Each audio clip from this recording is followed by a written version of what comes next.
新しくできたばかのビジネスホテルとちょっと前できたビジネスホテルとの違いは何なのかなと。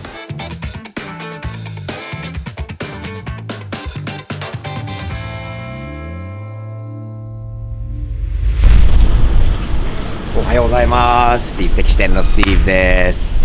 このホテル、今新宿の歌舞伎町ですね。ホテルライブマックス、覚えている視聴者の方もいると思いますが、ちょうど1年ぐらい前だったんですかね。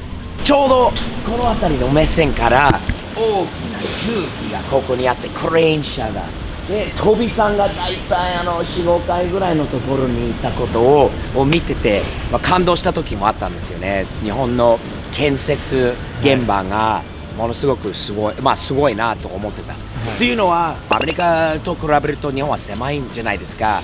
あまり広くものを作るよりもやっぱり縦で作るよりも、この狭いビルとビルがもう本当にわずかしかない間のところで作れるというのはすごいなと当時はそう思ったし、今でも思います本当に。でこのホテルはできたのは9月か10月ぐらいですかね、去年の。でその時からずっと作ってる時からできたら泊まってみたいなと思った。なぜかというと、先にあるオレンジ色のプレミアホテルキャビンにいつも泊まります。すごくいいところです。フロントの接客とかってみんなメイドのみんなが親切で、本当に1階のレストランのスタッフの人たちがものすごいおばさんたちがスティーブのこといつも覚えてくれて気持ちいいんですよ。入るたんびに数ヶ月ぶりでも、スティーブさんまた昨日ジェームズと間違えられたからね、ジェームズさんって言ってもっと間違えられやすいかな。しかしあそこはちょっと古いかな。日本のビジネスホテルっていう感じなんですが、新しくできたばかのビジネスホテルとちょっと前できたビジネスホテルとの違いは何なのかなと、比較してみたいなと思って一泊してみました。で中にちょっと入って部屋の中の状態、他に今まで泊まってきたビジネスホテルとの新しくできたホテルとの違いは何なのか、ちょっと部屋の中簡単にご案内させてもらいたいなと思いますので、入ってみようか。行きましょう。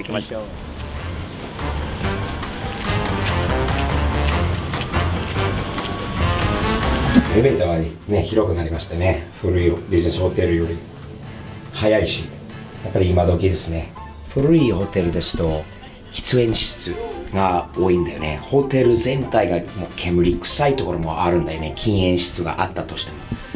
このホテル、最近のホテルは全部禁煙、喫煙所もうないんですね。日本のホテルだからこそ自販機、ビールの自販機、アルコール、ハイボールの自販機やっぱりありますね。古いところでも新しいところがと全く変わらないですね。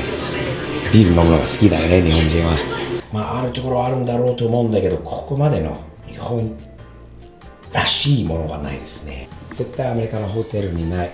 昔からでもある。必ずこれまであるのは驚きですね。昔と変わらないですね。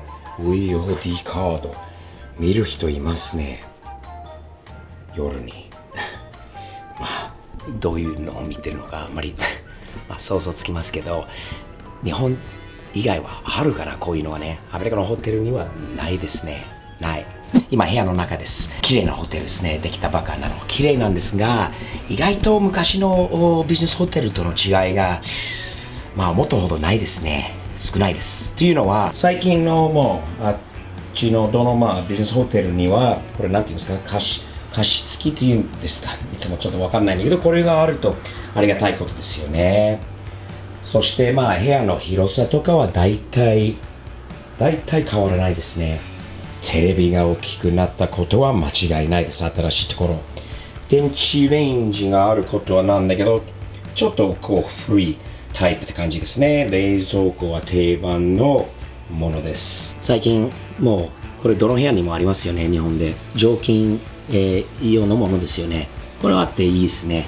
それとドライヤーがあることは定番。あとコードとかいろいろあるのはありがたいんですけど、あまり使わないですよね。もう使われないことです。あと日本のホテルに必ずあるのは靴べら。アメリカにはないですね、靴べらは。日本のビジネスホテルでちょっと特に多分東京だと思うので嫌なのは、少し俺にとってはね、嫌なのは窓が開かないことです。これ開かないです。開かないようになってるので、多分いろいろ意味わかると思うんだけどね、飛び降りとかいろいろ変な事件とかもあるんだろうと思うし、風とかもね吹かれるとなんかいろいろあるんだろうと思うんだけど、たまにね外の空気が欲しいんだよね、暑いから。なのでまだ新しいビジネスホテルと古いビジネスホテルとの違いは一つが分かったのはこれですね。これ昨日気づきました。これは外の風を少し入れてくれるものなのかな。押すことによってほこりがすごい。おそらくそうだと思います。ちょっと冷たい風が入ってきているので、窓を開ける代わりにこれがあるということはいいんですが、本当は一番いいのはこれです。古いホテルにはないですね。この時期、寒い時期になると古いホテルですと、ほらホテル全部もう暖房になってるのか、もしくは夏に全部冷房になってるのかね。でも人によってはね、暑いのと寝るとき、寒いのとまた違うんじゃない、人それぞれ違うんじゃないですか。自分はどっちかというと暑いと寝れないタイプです。なのでこれはね、各部屋にあるとものすごくありがたい。これだけにはものすごい価値があるんですね。マジです。あとはですね、ベッドです。これベッドです。ちょっと汚くてすみませんが、ベッドが、新しいからかな。それとなんかマットレスは今時のマットレスを使ってるので気持ちいいですね。マッサージとかってそのあたりも全部あるんだけど、このあたりはちょっと新しくなってるようですね。しかし昔から思ったんですが、もう今の時代ってみんなコンセントとかが多い、充電しなきゃいけないものが多い、携帯の USB のコンセントとかが必要なのに、期待していたんだけど、ちょっと USB を挿す、これは USB じゃない、USB あったここにあるんだよね。もうちょっと今時。あと普通のコンセントですが、コンセントの数が増えてるのは増えてますね。できればベッドの近くにも USB なんかこの辺りに USB もあればもっとありがたいですね。そしてお風呂に入るとやっぱり日本のビジネスホテルですね、あんまり変わらないです。綺麗ですよ。ものすごい綺麗なあれですけど、水回りとかは大体似てますね。ただでウォシュレットのあること。しかしスティーブ的視点の一つのあれはいつも気づくことなんだけど、洗面所の低さ、古ければ古いほど本当に日本の洗面所が低いんです。古いビジネスホテルの洗面所がもうこれより低いんですよね。マジでもう髭剃る時とかはさ、膝で立ってて髭剃ったりするんで、これ気持ちなんか高いのかなと思って、今の人間は昔より背が高くなってるということですよね。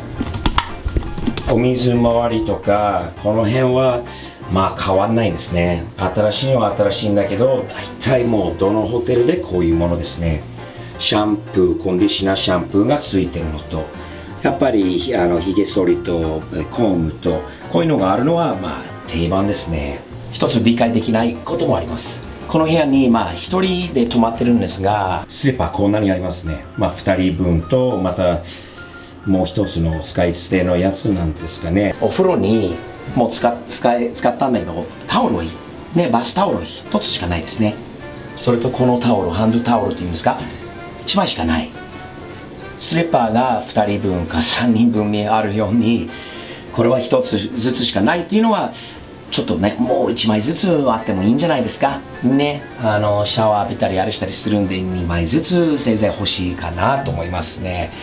文句じゃないですよ。文句じゃないです。綺麗なホテル泊まってよかったな。スタッフのサービス、昨日チェックインした時におじさん2人が、チェックインカウンターにすごい丁寧で、親切な方でしたね。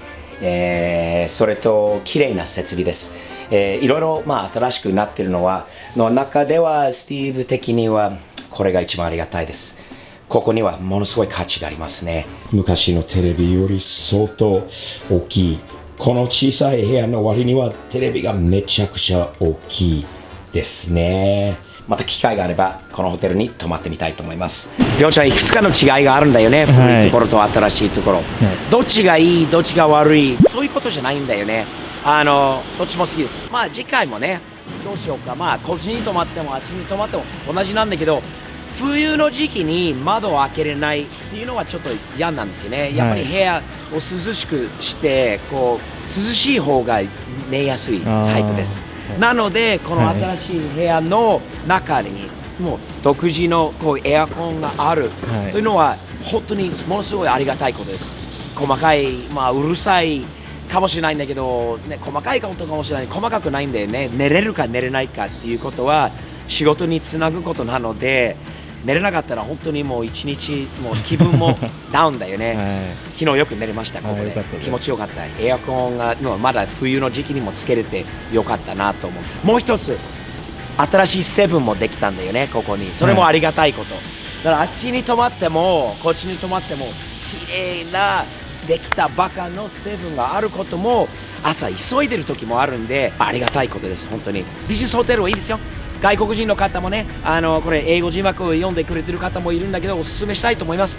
大きな有名なホテルもいっぱいあるんだけど、より日本的な経験をしてみたいならビジネスホテルに一回泊まってみてください。カプセルっていうのもあるんだけどきついかもしれないんで、ビジネスホテルはいいです。サービス安くて泊まりやすいっていうか、なんか日本らしいところもあるので一回泊まってみてください。私は必ずまた来ます。ではまた次回まで、いつもサムズアップサムズアップ、前向きに日々前進っていう感じでやっていきましょう。じゃあ次回まで、それではまたよろしく。